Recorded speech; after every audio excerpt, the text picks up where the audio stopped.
बहुत समय पहले हिमालय की एक चोटी पर एक छोटा सा गांव था।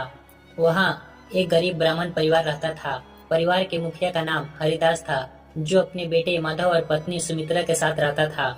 हरिदास पूजा पाठ कर और अपने लोगों को शिक्षा देकर अपने परिवार का पेट पालता था। वो अपने बेटे माधव को एक महान विद्वान बनाना चाहता था, लेकिन गरीबी उनके रास्ते में सबसे बड़ी बाधा थी। माधव बचपन से ही होनहार था। वो हमेशा से अपने पिता के सपने को पूरा करना चाहता था, लेकिन गरीबी के कारण उसे अच्छे गुरु या शिक्षा सामग्री नहीं मिल पाती थी। एक दिन माधव ने अपने पिता से कहा कि पिताजी, मैं विद्वान बनना चाहता हूँ, लेकिन इस गांव में मेरे लिए कुछ ही नहीं है। मुझे तपस्या करने के लिए कहीं दूर जाना होगा। हरिदास ने अपने बेटे की आंख में झलकते दृढ़ निश्चय को देखा और अपनी सहमति दे दी। उन्होंने माधव से कहा, बेटा, विद्वान और ज्ञान प्राप्त करना आसान नहीं है। इसके लिए तप, त्याग और धैर्य की आवश्यकता होती है। अगर तुम सच्चे मन से प्रयास करोगे तो भगवान तुम्हारी मदद करेंगे। माधव ने अपनी माँ और पिता का आशीर्वाद लिया और पहाड़ों की ओर निकल पड़ा।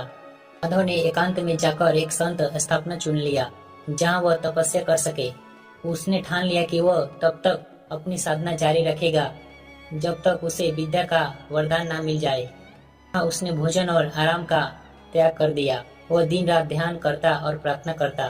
कुछ समय बाद उसके पास एक साधु आए। साधु ने माधव की तपस्या और संपन्न को देखा। उन्होंने पूछा, वत्स, तुम यहाँ किस उद्देश्य से तप कर रहे हो? माधव ने विनम्रता से जवाब दिया, महात्मा जी, मैं विद्या प्राप्त करना चाहता हूँ, लेकिन मेरे पास साधना है ना मार्गदर्शन। इसलिए मैं तपस्या कर रहा हूँ कि भगवान मुझे सही रास्ता दिखाए। साधु उसकी लगन और निष्ठा से प्रभावित हुए। उन्होंने आशीर्वाद दिया और कहा, तुम्हारा तप सफल होगा, लेकिन याद रखना, ज्ञान केवल उन लोगों को प्राप्त होता है जो धैर्य और दृढ़ता से साथ अपने लक्ष्य की ओर बढ़ते हैं। माधव की तपस्या आसान नहीं थी। वो केवल अकेला था।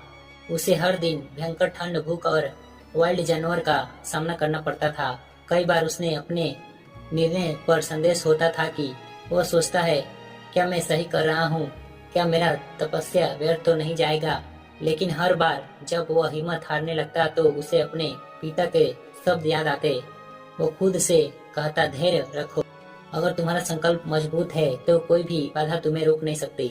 धीरे धीरे माधव का आत्मविश्वास बढ़ गया। वो कठिन परिस्थितियों में भी शांत और धैर्य बनाए रहा। एक दिन जब माधव गहरे ध्यान में था, तभी एक दिव्य प्रकाश प्रकट हुआ। उसने अपनी आंखें खोली और उसने देखा कि उसके सामने स्वयं सरस्वती देवी खड़ी है। देवी ने माधव से कहा, वत्स, मैं तुम्हारी तपस्या से प्रसन्न हुई। तुम्हारी निष्ठा और संपन्न में मुझे यहाँ आने का मजबूर कर दिया। मैं तुम्हें विद्या का वरदान देती हूँ। तुम अब एक महान विद्वान बनोगे और अपने ज्ञान से दुनिया को आलोकित करोगे। माधव ने देवी को नमन किया और कहा, माँ, मैं आपके इस वरदान के लिए कृतज्ञ हूँ। मैं इसे अपने समर्थ के लिए नहीं बल्कि दूसरों की भलाई के लिए उपयोग करूंगा।